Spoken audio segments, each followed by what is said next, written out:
We actually have done the AI in publishing. We have actually talked about the future of education and the role of AI in education, whether institutions will be replaced by AI, whether teachers will be replaced by AI. But today we have a very special session and very special panel where we're going to talk about literacy, we're going to talk about library, we're going to talk about reading and learning, all right? And we are very blessed and very happy to have speakers coming all the way from Singapore, from Thailand, from Sarawak, and our former Minister of Education is joining the panel too, because he's the guy that started the Kapmambacha. It's not tomorrow or yesterday, it's a 10-year vision of reading together for life. Alright? Without further ado, I'd like to invite Prof. Ezan to introduce the speakers and start the session immediately. A round of applause to Prof. Ezan. Thank you, speakers, for agreeing to be on stage with me. We will start with Dr. Rakida. If you can introduce yourself to the audience. Assalamualaikum. Saya Rashida bin Hassan, sekarang di Sarawak. Terima kasih kepada pimpinan pihak dan kreatif dan kesempatan Sarawak. Thank you. I would like to invite Professor Dr. Mazli Malik from Malaysia. Okay, thank you. Mazli Malik, the former Minister of Education of Malaysia, currently an official retiree, and so young, you cannot say that you're older than you. and at the moment I'm spending most of my time reading and writing. Thank you very much. I can use this, right? No, that one is for recording.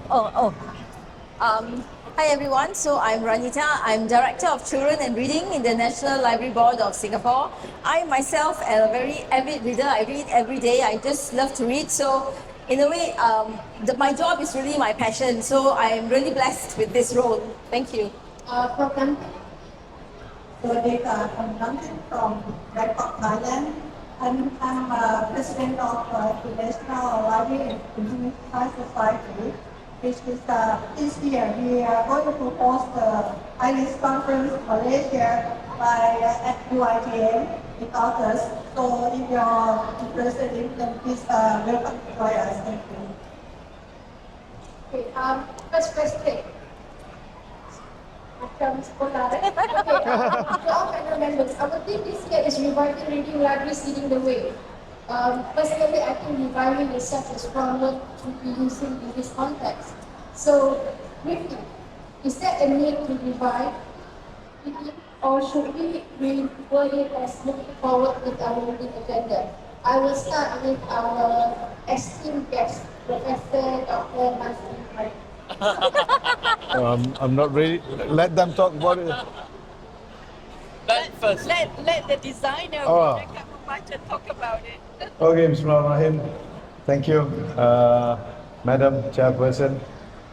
I always thought, as a gentleman, I always say ladies first. But now on this stage, I've been bullied by the ladies to talk first. You're the youngest. Okay. Reading has evolved from time to time. If you notice, from the days of the cavemen, human beings started learning how to read. With all the drawings on the cave walls, and then it evolved to the in different different human civilizations, starting from tablets, and then changed to papyrus papers, and then to papers, and then to books that we have nowadays, or in the past, and at the moment we are living in a digital era. So,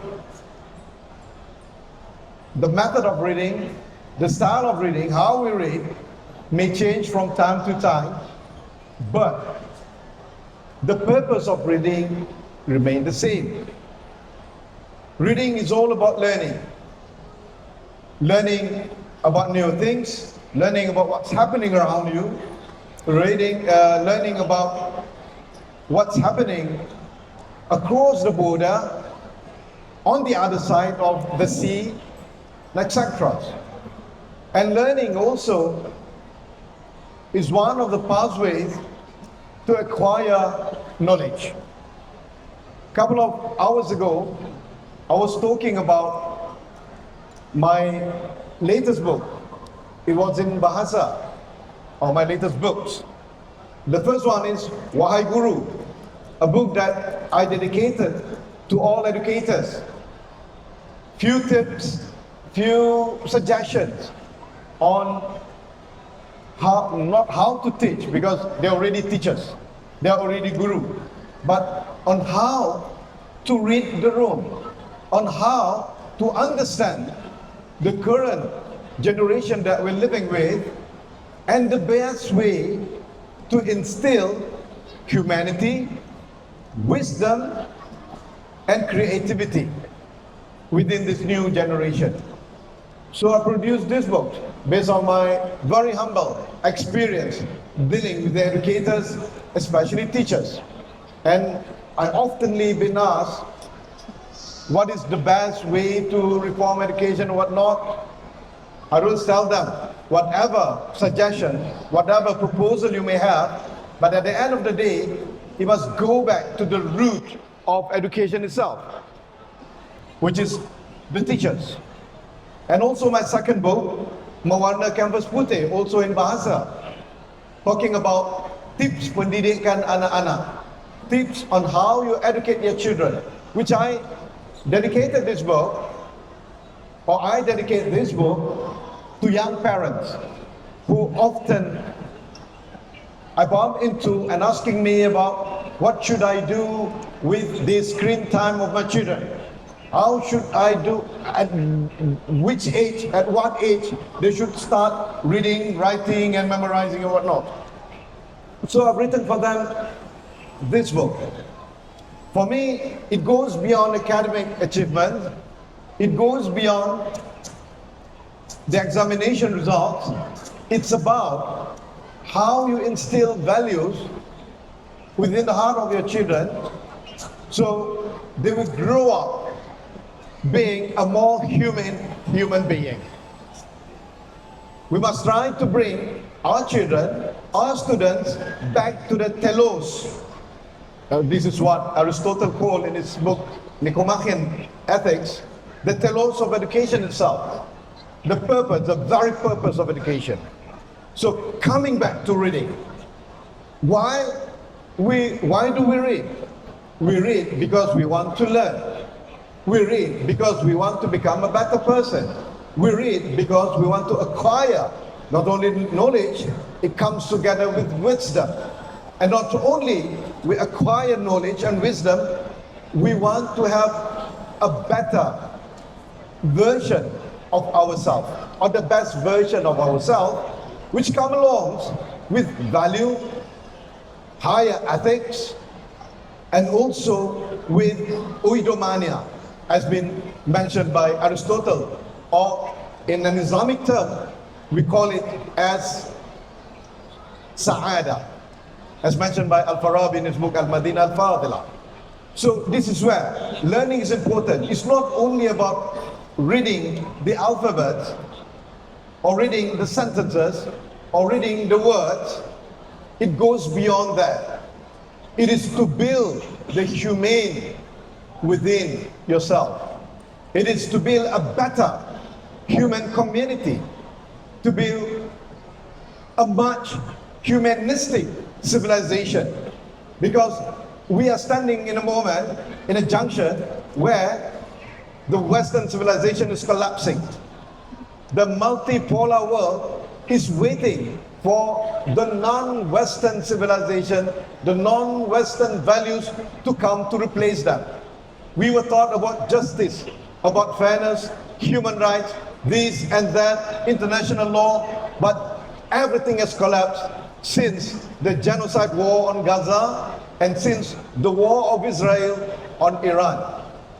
We have seen the face of hypocrisy of the Western world, and whatever they preach are meaningless. We need to build a new civilization for human being, and it must be a multi-epistemologist world. This is why I wrote this book, Reclaiming Education's Soul, in which we are preparing a new world. But in order to preparing a new civilization for this multipolar world, we must have substance. It must be full of wisdom. It must be full of values. The only way to reach that destination is through reading. I would like to quote Paul Evans before I end my part, when he mentioned that we are drowned in the ocean of information, but yet we are starving of wisdom. So wisdom is very important. Wisdom is to be taught to our children. Wisdom is to be nurtured to our students. And our library should be a place where all members of our community learn, acquire, and practice wisdom. Thank you very much. So, Juanita, Yes. your thought on that? Okay, so for me, I am comfortable with the phrase reviving reading, but there is some nuance to it, because it is not that reading has disappeared or that people no longer read at all. In fact, if I can have the slide on the data for Singapore, you can see that actually people are reading all the time. Even now, some of you all are reading messages, right? You're reading social media, newspaper headlines, summaries. But the real question that we are asking ourselves, and even I'm asking myself, is are we reading deeply enough? In the digital environment right now, reading has become very short form, very much faster, and very fragmented. So we are often skimming, we are switching screens, we are scrolling, but we are spending less time in the type of reading that helps us build focus, helps us grow understanding, reflection, and insight. So the issue is actually not just whether people read, but the quality of the reading. So in Singapore, we are now positioning reading as a national capability. And I guess I'm blessed because I'm tasked with the job of coming up with a new national reading strategy to rally whole of government behind it, because what we want to do is support using reading to support learning, to support discernment, empathy, well-being, and cognitive health. So in that sense, we are not simply reading, but we are renewing the reading habit in a digital age.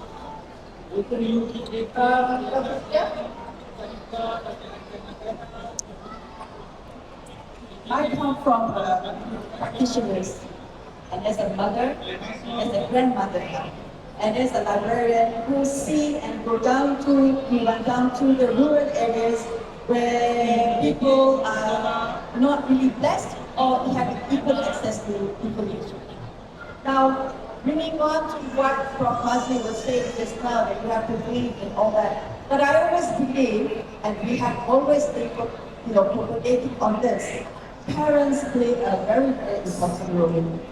And in the sense that reading, kalau they start at school, it is very, very late. So, the one who should start that reading culture should be parents themselves.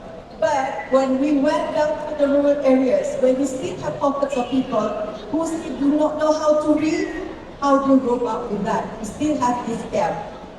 And when people are marginalized because their access to information is almost zero, that is another thing.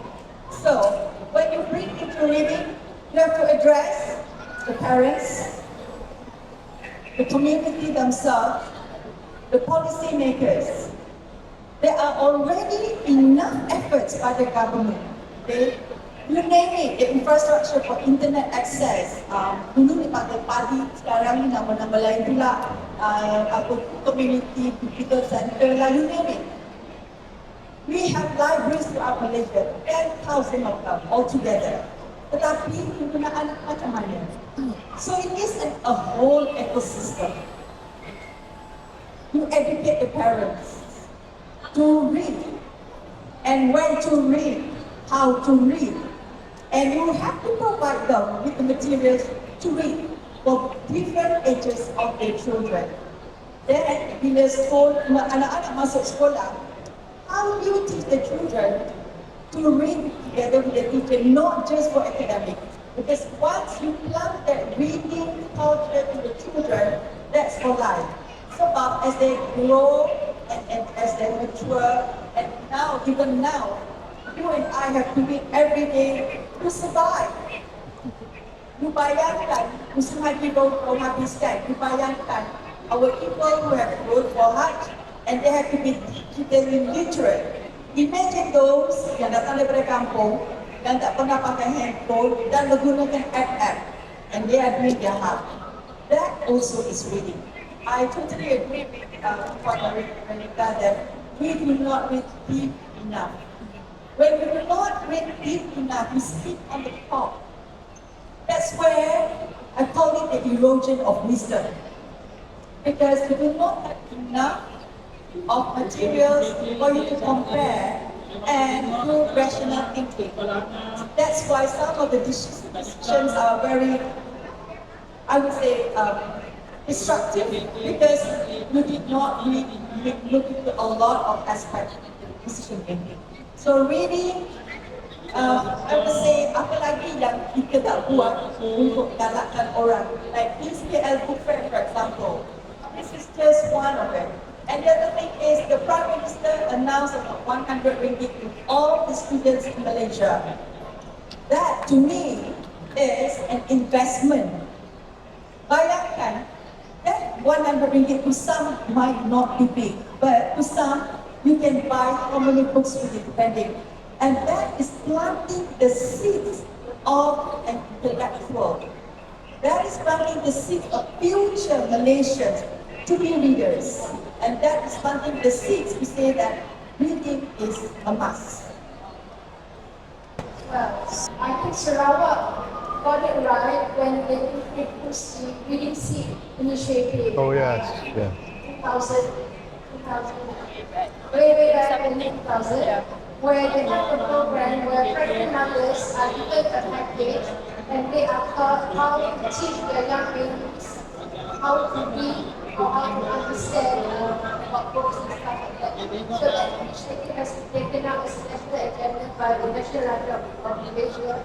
So Reading Seed is now available throughout all libraries in Malaysia. So that is impact in Sarawak State.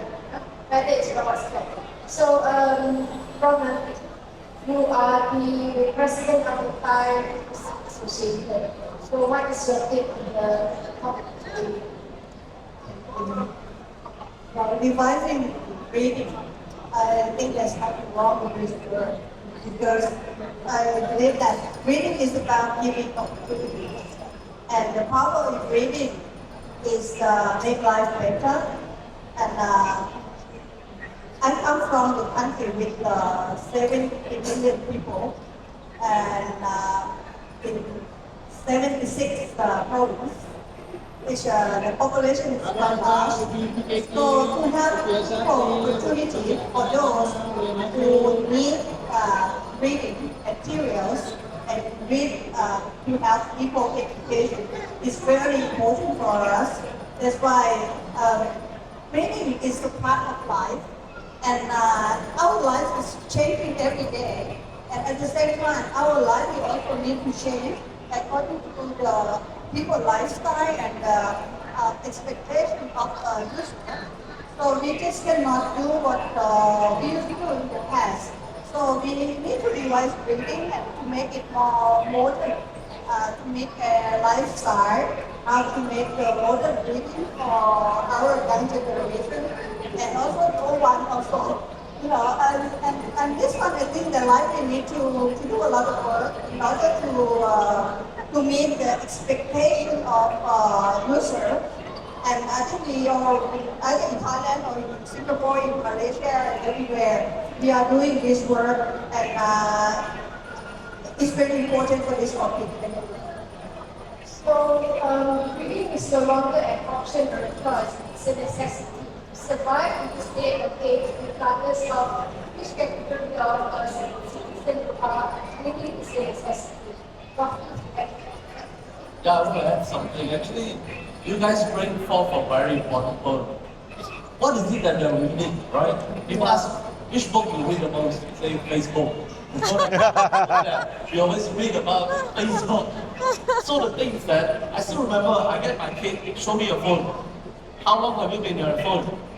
So 7 hours. I say you crazy, 7 hours on the phone and reading stuff. They said, Dad, hand over your phone. Then when he opened my phone, also said 7 hours too. You also 7 hours. How could it be possible 7 hours? Because you're reading WhatsApp, you're reading messages, you're replying messages. We are also doing that actually. But this type of reading is not capital building. It's not human capital building or Mobina Mona inside. Actually, we wasted a lot of time reading stuff that is not important. So what my kid does is, after doing that, right, they bought me a book, Digital Detox. So, they bought me the book for my birthday in January, right? I think today only read 2 chapters, another 18 chapters. So, a lot of us fall into this trap, which is why the topic that Dr. Rashida was telling me, hey, people are not reading the correct stuff. We need to read the correct stuff, to build the capital so that we can be better than the AI rather than if you have no foundation, the AI will rule your life because you got no foundation, what is right or what is wrong to begin with. So how do you know whether what AI tells you is right or wrong? So this is something that is important that we need to build our own human capital. Thank you. Next question from us. I know it's very close to your heart because I think the answer the Minister of Education launched the data budget transfer and I was part of the process at the time. So I was in the there. Yeah. Malaysia has been using hashtag Malaysia Departures everywhere. Every time there's a program going on, libraries will put hashtag Malaysia Departures in all of the posts. And that has been going on for quite some time. And like I said, that data budget transfer, we are not lost in the here. It was a 10-year plan, so for people by 2030, we have budaya membaca amongst Malaysian citizens. And also we have that Joe Baca is remaining every April of that program. A lot of us are so independent, so what? That's what people keep asking. So now, a very simple question I'm going to pose to you. Yeah? The answer might not be right or might like wrong. Is that so? In your opinion, in your honest opinion, are Malaysians reading? Okay. Are Malaysians reading? I think the latest survey, the latest consensus shows that Malaysians nowadays currently reading more than what they were reading in the past. Even in compared to 10 years ago, now Malaysians read more. I mean, every year we have this PBAKL, and I mean the organizers can see the progress. Yeah, precisely. The Dekat Membaca was launched in 2019. Was aiming at increasing the books that have been read by Malaysians every year. But for me, the major purpose of whether Malaysia Membaca, whether Dekat Membaca, or whatever reading campaign that we were launching in the past, it is to instill reading to be part of the way of life of Malaysians, the lifestyle of Malaysians. What I mean by reading is reading books. It's not reading, your social media, reading your WhatsApp, reading the information. You read the information, you get information. You read the instruction, you got instructed. But when you read books, you get knowledge. But again, I would agree with all the panelists, it's not only about the quality of what you read, but also how you read. Yeah? You had mentioned earlier, the deep reading, But the most important part is, Focus. yeah, how you make use of what you read. This is where, first and foremost, the inquisitive thinking, the inquisitive mindset must be there. But before you reach that phase, you must start with the very first step, which is critical thinking. You must be critical to whatever you read. You must be critical with whatever you're being told. I know it is rather uncommon for Malaysian children to be critical. We were taught to listen. We were taught to, just to obey. We just taught just to toe the line, which is not the case when you're dealing with reading. Maybe at the first stage when you wanted to get familiar with reading, okay, you read as much as you can to make it as part of your lifestyle, to make it part of your way of life. Just like you eat when you feel hungry, you breathe in order to keep living, you do whatever necessary just to satisfy your needs. The same thing. Why do you read? Why do you read books? Because you want to know. You don't want to be ignorant. You don't want to be left out. You don't want to be FOMO. Yeah. You don't want to be in such a situation where people knows about everything and you are the one left out but do not know what people are talking about. I always taught my children, I told them, put in your mind that you don't want to be left out for not knowing things when people are discussing about certain issues. We don't want to be dumb. We don't want to be stupid. We don't want to be idiots. That's why we are reading. I don't want Malaysians to be stupid. I don't want Malaysians, our future generation, to be dumb, to be idiots, to be scammed, to be deceived. To be praise of all these predators out there. I want them to be knowledgeable. I want them to be full of wisdom. I want them to be full of humanity. I want them to lead the world. I want them to be the exemplar for the future of human civilization. That is why the Dekat Membaca, campaign Membaca, and whatever about reading we launched during my very brief sojourn in the ministry. And I feel very lucky that it's still there, and you managed to uplift it to another level. It's self-evident. Our program today, and we have people from Sarawak, from the National Library, everywhere. We can see that, but we cannot work alone. We cannot work in silos. It should be a holistic, collective effort in order to memandaikan rakyat Malaysia. The very aim for reading is to memandaikan rakyat. We don't want not only the older generation, not only the boomers, but even the younger generation to be the victims of scammers. We don't want them to be, the victims of all those bad people out there. And they can only defeat them by having knowledge, by having critical thinking, by having inquisitive mindset, by having analytical talent within themselves. Not only when they look at things, they are being critical. Not only when they look at things, they can analyze, but they can propose the alternative. They can propose options. They can propose better solutions. Rather than being a problem talkers, they're becoming problem solvers and they're becoming trendsetters. Thank you very much. We find that maybe you can help me show the slide.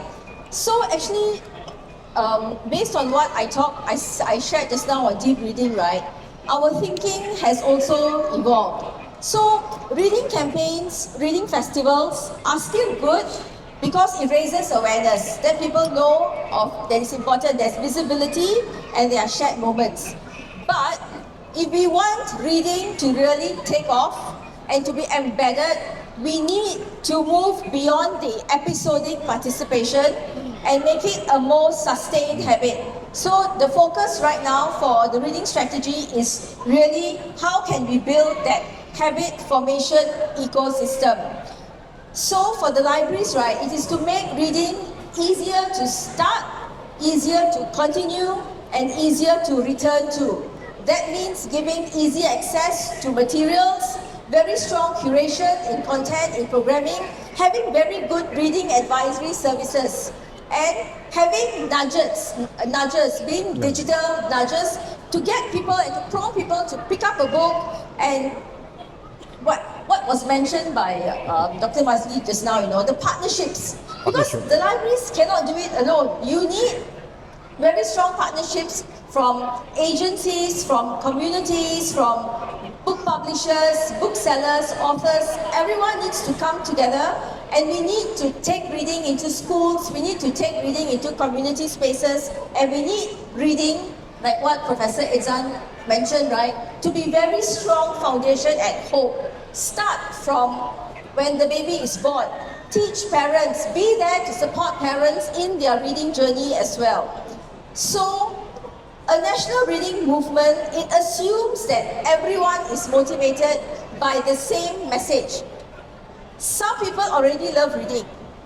Some people have fallen off the cliff, they are lapsed readers. Some are aspiration, they have a gap between intention and behavior. So, we need to design interventions and design messages that can reach different reader motivations and design the programs accordingly. So our goal now is really simply not just say, here is a good book, but the goal is really, let us help you begin, let us help you continue, return, and discover new reading materials again.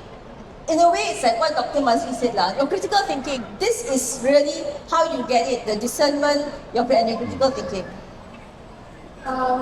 The key takeaway here from what Dr. Mazli and what Rebecca is saying is, particularly the librarians out there, stop working inside books.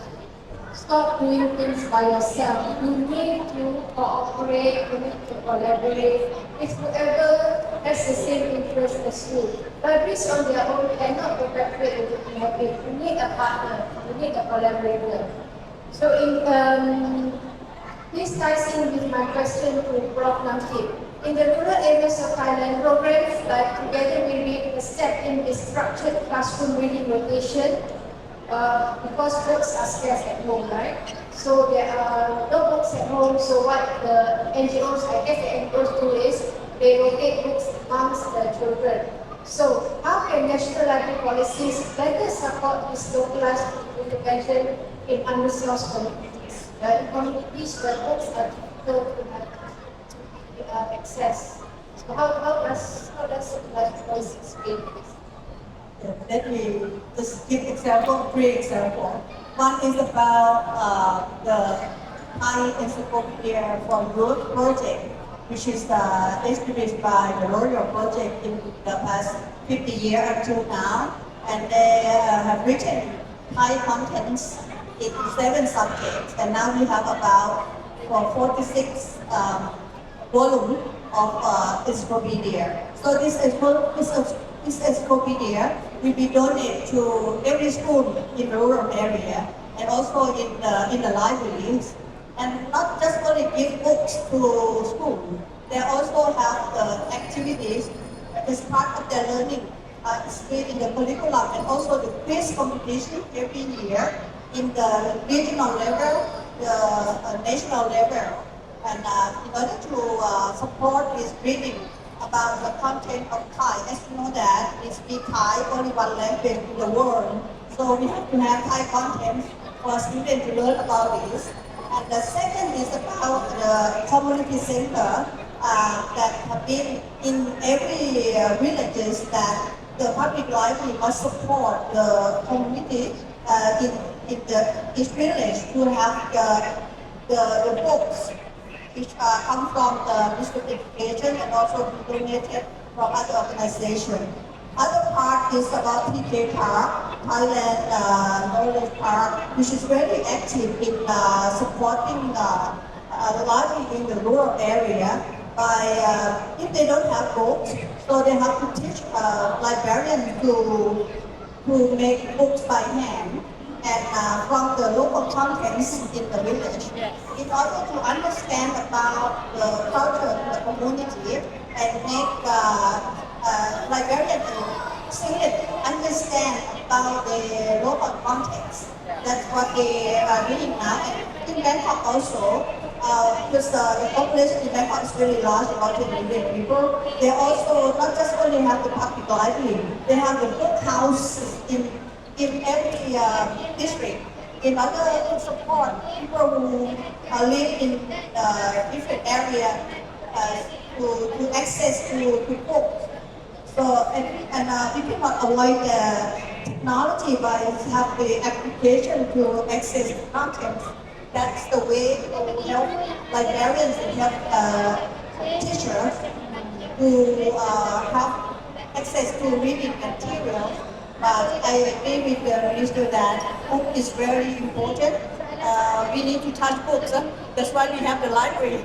Thank you so much. Okay, so Thailand has got lots of activities going on for people that don't have access to books. Yeah? So, from the papers and examples. Now, this is a rather sensitive question.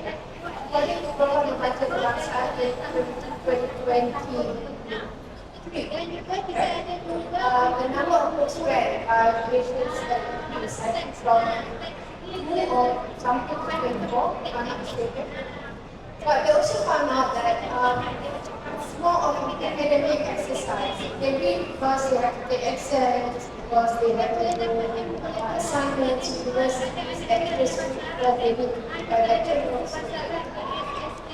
How do we shift this mindset from treating reading as a purely academic, exam-oriented, to a voluntary, lifelong leisure habit, something that you enjoy, instead of something that you have to do because you have to take an exam? I was with the Council of State Library Directors. You name it, we have done campaigns, year in, year out, initiatives. The annual job voucher sort of, but I'm not giving up hope in the sense that the study says that it has increased from 2 books to about 24 books. They have a good mixture of physical and digital. More physical than digital. That's one positive thing about it. But I think again, it goes back to, I was asking Klibf just now, what's the economic return of all this PLI, the economic climate? How many people buy books, and what's the sales like? Year in, year out. You have 2.1 million people coming here. Kalau seorang pun spend 10 ringgit on one book, just a simple conventional calculation. What is it in for the economy? What is it in for the people? Why do these people come here? And I observe year in, year out, they got to bawa back sehingga luggage. Trolleys. I mean, this is just a representative. Are these people just KLites? Or are they people coming in from outside of KL, for example? Have we looked into this? And I still have hope, like, people still love to have books. But the fact that there's so many authors having shows here, having book talks in corners, upstairs, downstairs. And this morning I was listening to the author who wrote about the cartoon and the Zuna. And I was just listening and I was amazed so much so that I want to buy his books. But there was internet disconnection and I cannot pay online. So you see, there are local contexts and there are people who still want books. But of course, it's not throughout Malaysia. We would like, because, and one successful thing that the state libraries have done, they have managed to have book fairs like this in all the states. So from KL sahaja, it has already been replicated, of course, by the Sani. But the support from the publishers was very good. The support from authors was very good. Because what we did on the first round, what some publishers were saying, mahal nak bawa buku ke Sarawak. Okay. At one point of time, whatever you don't sell, we buy. That's what we did. And then on the other side, we encourage authors to produce. So now we have young authors. So these young authors are very influential. They do TikTok. I know Prof has TikTok as well. This morning I was watching his TikTok.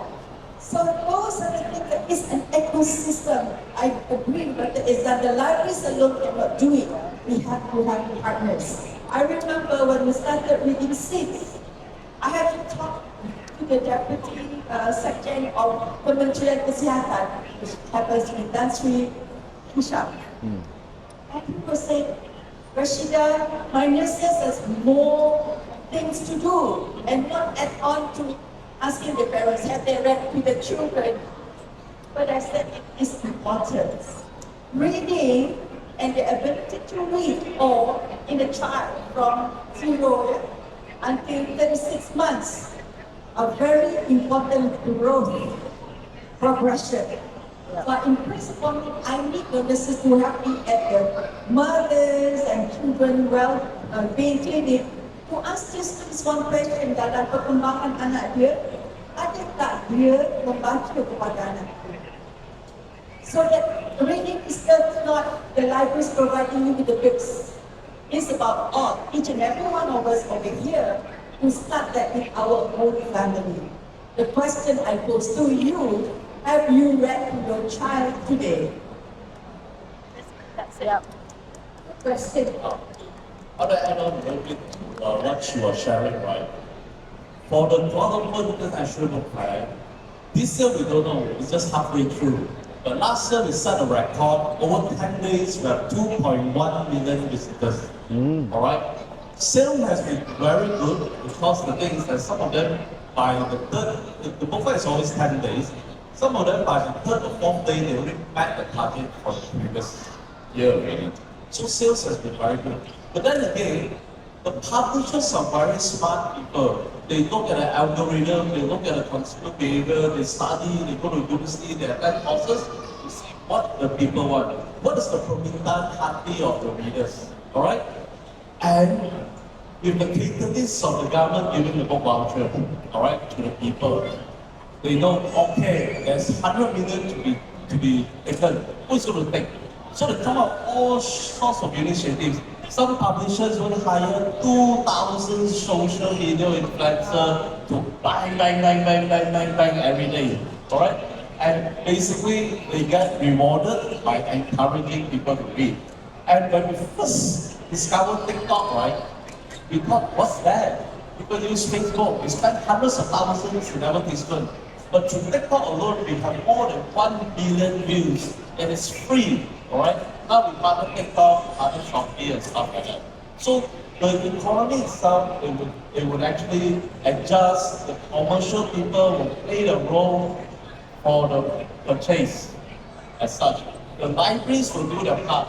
But one thing I admire Singapore a lot is that you guys work at super speed, which I think all libraries in Malaysia should do that. See, sometimes some librarians say, oh, no budget, go to make back move, buy the book. 10 years, 20 years ago. Those are dinosaur books. A lot of kids don't read that already. My father also don't read that. The trend has changed. But Singapore Library, they fight with the bookstore. They want the book to be in the library first before the bookshop has the book. Which is crazy. It's trending. That means it's going to be a bigger superstructure. That means kids don't just read for the sake of reading. What is playing on Netflix? Who is the K-pop idol? What is trending? What is people talking about? What are people researching on the internet? Singapore Library have all this kind of data, and they make sure the book is there first before the bookshop has it. That is a thing that I really give it to. I agree with you. Let me give up the question. The question I'm going to ask here, I'm going to ask you. People are buying books, but I think so Dr. Gus, one morning he posts on his social media, on his Facebook, he said, I see a lot of people, Jen, but Jen, I'm not what you say. queuing up to buy books. Then I posed a question to him, but I didn't answer. So my other worry is that yeah, you are buying books, but are you reading it? So there must be some form of measurement that we can do to gauge. My daughters buy a lot of books. They're coming tonight to buy books.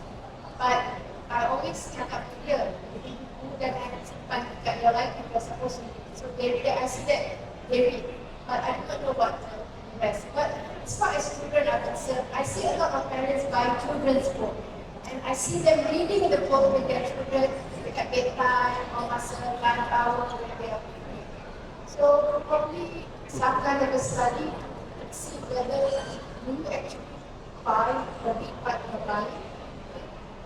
So next round, we are running out of time. I will let the audience ask questions to any of the ahli panel that you want. What you sell just now, bro? Huh? Just to answer the question whether they buy Not that much. it or not. Huh? In the book industry, right, the easiest thing to sell Yeah, is sell sign to books. parents. Sometimes they brought other books also, they asked me to sign. They tell me to click pictures. As you say, FOMO, fear of missing out. Yo, my neighbor kid can read like that already. My kids still cannot read like that. Wait, go and buy. So make sure they read as such. That decision is made by the parents. Alright? Teenagers, you give them money, no lah, take my girlfriend out for ice cream or one book and stuff like that, right? Or unless there's a purpose, there's a reason, there's a star power, some idol you like, or some content you like. Or sometimes, right, for the mass media things, like my daughter, the rock star, right, she buy 3 copies of the same book. I say, why? Because 3 covers is different. I want to correct its Facebook lines. Alright? So there could be another cover as such. And the other thing is, like Kino Korea was sharing with me, right? Sometimes the people, because they like the author so much, right, they buy whatever that comes up, they buy. But I'm going to read it sometime later, but maybe not now. But I'm going to read it sometime. That's why I buy because I love that guy. I will read it sometime. So there is a factor of star power as well. And in the universities now, right, there's one chapter in any business faculty. Is it good to use a social media influencer? Will they bring you more sales? And the cost of engaging an influencer or famous person, you pay him, will it bring you more money than what you expect? The cost of acquisition per additional book. This is something that we have to continually study. Like 1 year you may make it back, the next year you use the social media influencer, and you cannot sell and spend so much money. That's the thing that we worry about. Okay, any question from the audience? But the guys are dying to ask a question.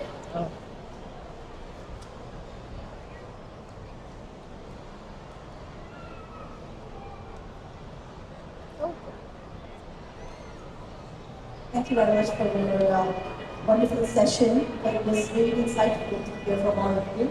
I'm Dr. Ashwin, and I'm at the Concord. That's plus, right? Remember?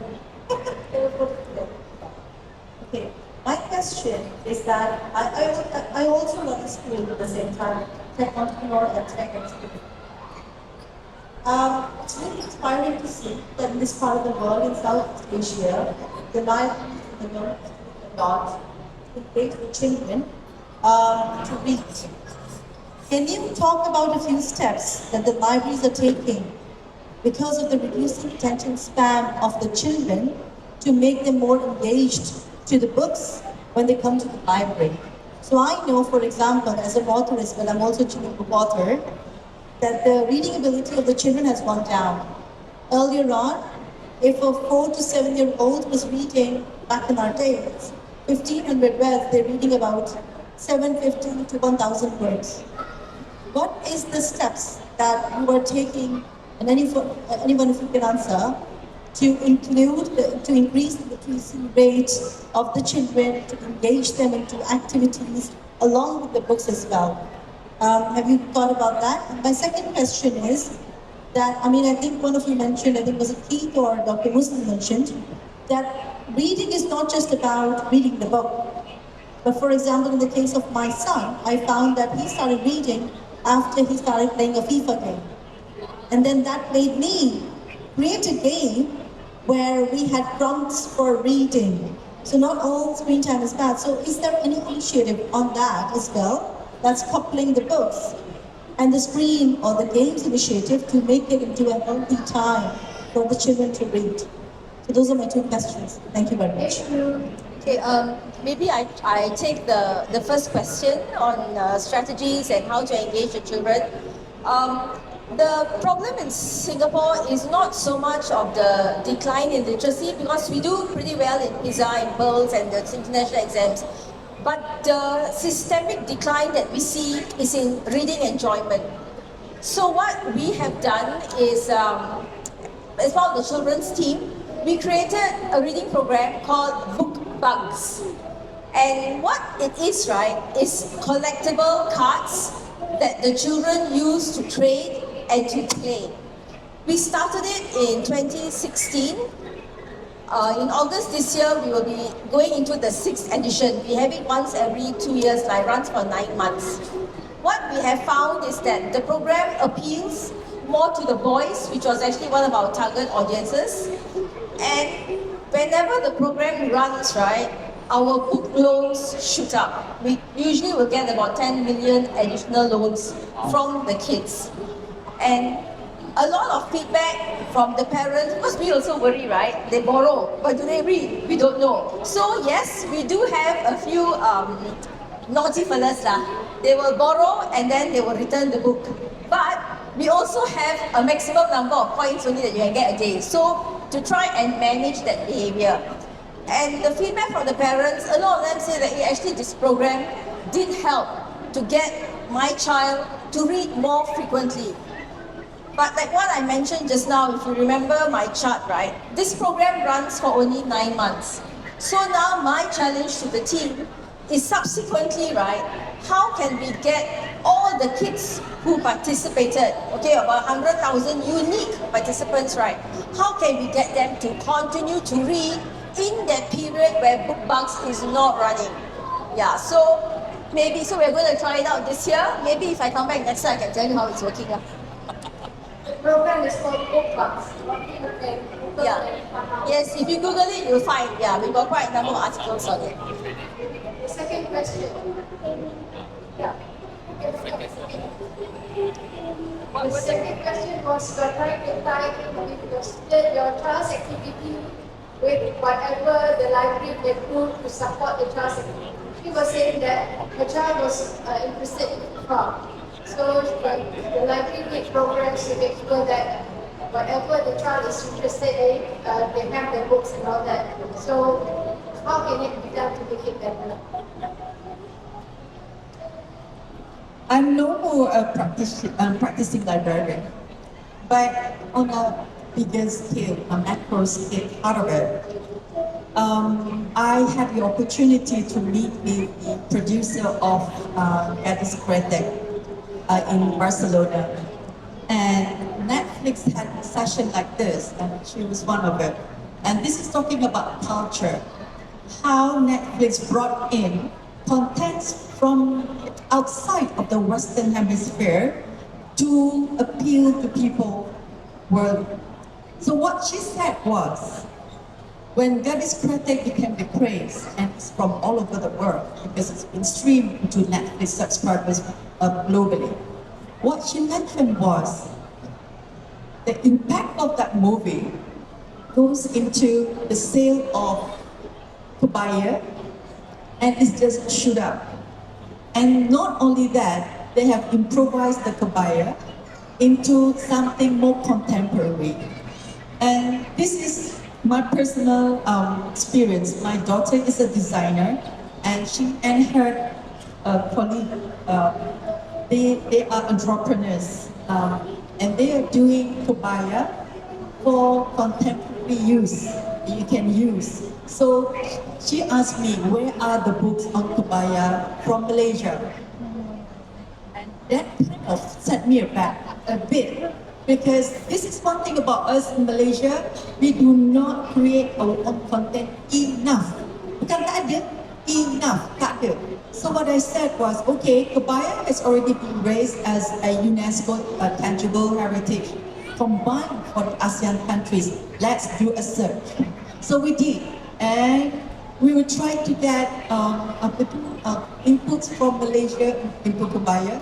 There's some publication based on Azhar's collection.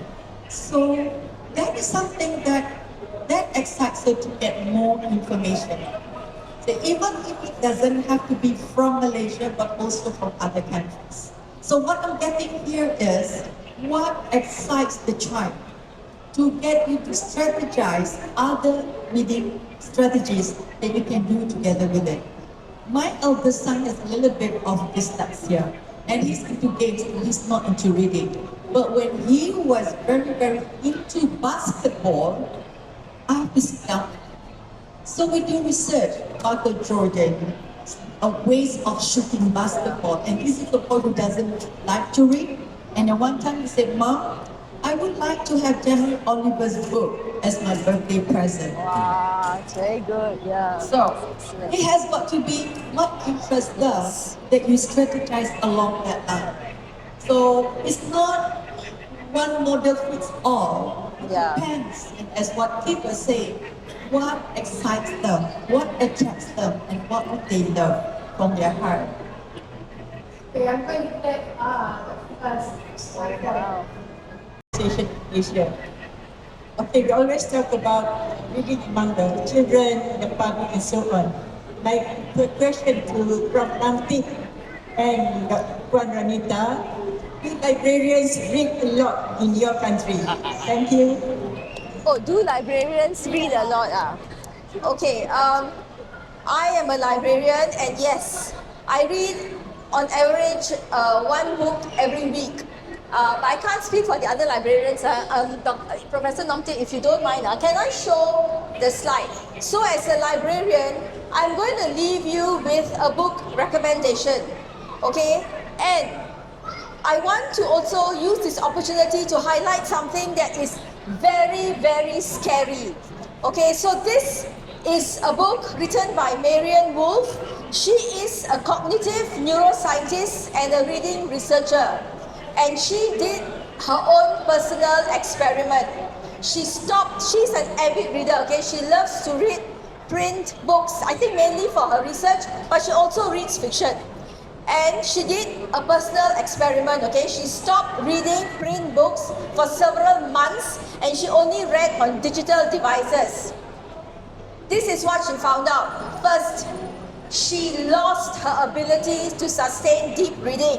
She couldn't focus on long, dense text. She couldn't hold multiple ideas in her head, and she couldn't analyze as effectively as she could when she was reading print. Number two, her patience for complex language deteriorated. She became very restless. She was easily distracted. She couldn't tolerate long passages that demanded concentration. Third, she experienced a biliterate brain. Her default mode became digital style reading, fast, efficient, surface level, no longer that very slow, immersive, reflective reading. Last but not least, and this was what I found very scary, okay? When she returned to print, her deep reading came back, but she had to struggle. She had to retrain her brain. She had to train the brain to read deeply, to focus on the text, and to engage in critical analysis and enlightenment. So she recognized how quickly her own reading brain had changed, and it reaffirmed her concerns about the societal impact of digital screens for speed and information. So what she says is that we need to balance. Can we bridge our digital reading, that very fast, scan for knowledge, because it's important, but bridge it with deep reading, that immersive critical thinking and knowledge building?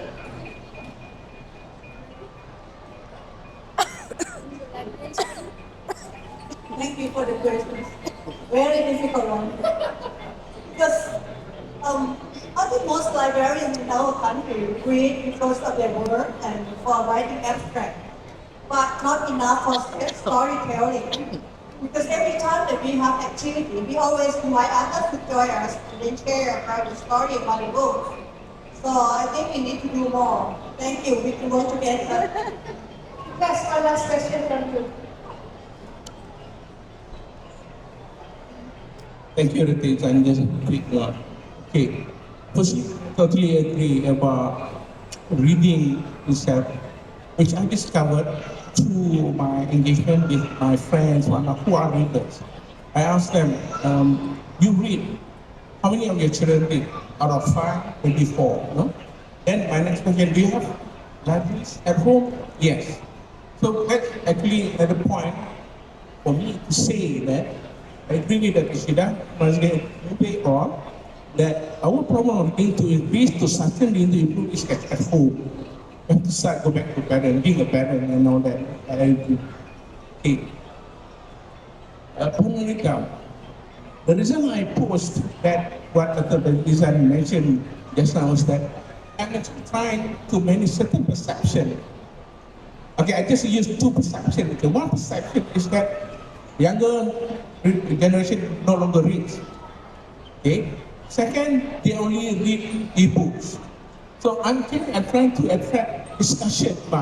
In fact, that post was sent to thread and is actually becoming sort of viral, about 50,000 discussion in that. And so I let it be because I want to see what sort of discussion that our younger generation have. Very interesting. My question to Ranita is that in Singapore, how many percentage you can that actually the population read e-book as compared to print? But you're finding this about the book, I discovered a lot of things as well about all screen problem with screen, shadow, persons and all that. The reason why we need to have to revive reading and now have a national reading strategy is because Singaporeans are not reading enough books, be it e or print. Only 14% are reading that, but 70% are reading newspapers and social media. So this is why we need a national reading strategy, because the focused reading, the reading that demands attention and to build the cognitive pathways in your brain is deteriorating. Yeah, so that is the fact of the matter in Singapore. Thank you. Okay, we have to close, but one last word from everyone. Last word. Oh dear. We need everyone's help. This is the campaign that we have to put together. Not just the libraries, not just the librarians. But please, start from your own home. Read to your children, inspire and embed and plant that seeds of reading from your home, from your family, to your family siblings. I always believe in the power of one. If you can impress upon the members of your family, all of us, so that would be having a catalytic effect on why reading is important. Okay. Never regret buying books and not reading them. Never regret Yes, that's true. buying books and having mountains of them at home as your house library. Since I still remember economics author Stephen Levitt has written one nice chapter talking about on how children with a home library would have a better score in the exams in compared to other children who doesn't have any home library at the house. And never regret gifting books as presents for birthdays, for Mother's Days, for whatever days you're celebrating. And please make reading books, buying books, and collecting books as part of your lifestyle. Thank you very much. I think I agree with Dr. Masri because I didn't buy books, but one fine day I did with them. Finally, I did with them. I think that the fact that you are already here is a win already. So all I would say is that today, pick up a book. Just read for 30 pages. Read for 15 minutes. And you need to build the habit. It is going to take time. You have to force yourself every day, 15 minutes from now, do a 30-day reading challenge, because that's something that I'm also thinking about for Singapore. And then see whether your habit builds. From Klibf, I think we need a national reading campaign. I just come back from UK to visit the university and the library 2 weeks ago. And there is a national reading campaign in every library. So I think I will bring back also to Thailand. We need to have this campaign too. that was one of my suggestions. Should ASEAN have a national reading campaign from ASEAN? We should. Before I forgot, another last word. Please buy my book. Because they will change the way you look at reading. Yeah. Regardless whether you are teachers, your parents, your children, whatever, buy my books, read them, and for educators, please buy this book. Such a thought-provoking book. Okay, thank you very much. So please support our local authors. Yeah, they are writing very well. So thank you, Dr. Chida, thank you, Pramani, thank you, Thank you. from Malaysia. And I was thank you from Keith. So I can go to Keith. Okay, a round of applause to the panel. Thank you very much. Thank you.